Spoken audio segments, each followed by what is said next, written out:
చాలా శక్తి ఉంటది. ఏది చేయాలన్నా చేయగలరనమాట. యువత అంటే ఇప్పుడు మనం మారామనుకోండి, ఇప్పుడు స్వయం మనం మారామనుకోండి, విశ్వాన్ని మనం మార్చొచ్చు, మొత్తం ప్రపంచాన్ని మనం మార్చగలం అనమాట. కాబట్టి పౌరుడు అంటే భారతదేశ నిర్మాణానికి చాలా శక్తి ఉంటది. ఏది చేయాలన్నా చేయగలరనమాట. యువత అంటే ఇప్పుడు మనం మారామనుకోండి, ఇప్పుడు స్వయం మనం మారామనుకోండి, విశ్వాన్ని మనం మార్చొచ్చు, మొత్తం ప్రపంచాన్ని మనం మార్చగలం అనమాట. కాబట్టి పౌరుడు అంటే మనం ఎవరితో స్నేహం చేస్తున్నాం, ఎలాంటి ఫ్రెండ్స్ తో స్నేహం చేస్తున్నాం, అది కూడా మనం చూడాలి. అంటే మనల్ని బాగు చేసేవారా పాడు చేసేవారా, అది కూడా మనం చూసి మనం ముందుకు వెళ్తూ ఉండాలన్నమాట.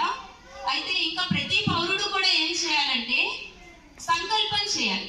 ఏంటి, నేను మారుతాను, నాలో ఉండేటటువంటి బ్యాడ్ హ్యాబిట్స్ అన్ని వదులుతాను, ఈ దేశానికి నేను ఉపయోగకరంగా మారుతాను.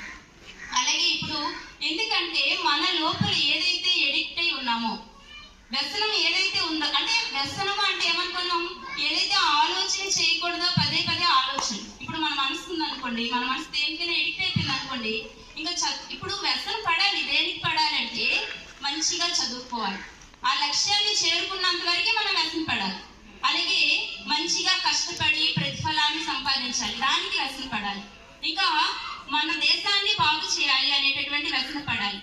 వీటికి వ్యసన పడాలి, కానీ అనవసర వాటికి మనం వ్యసన పడి మన జీవితాన్ని పాడు చేసే విధంగా మనం వ్యసన పడకూడదు. మన మనసు ఎడిక్ట్ అయిపోతూ ఉంటుంది అనమాట. ఏదైతే చేయకూడదు, ఏదైతే తప్పు అని తెలుసు. భారతదేశ నిర్మాణానికి నా వంతు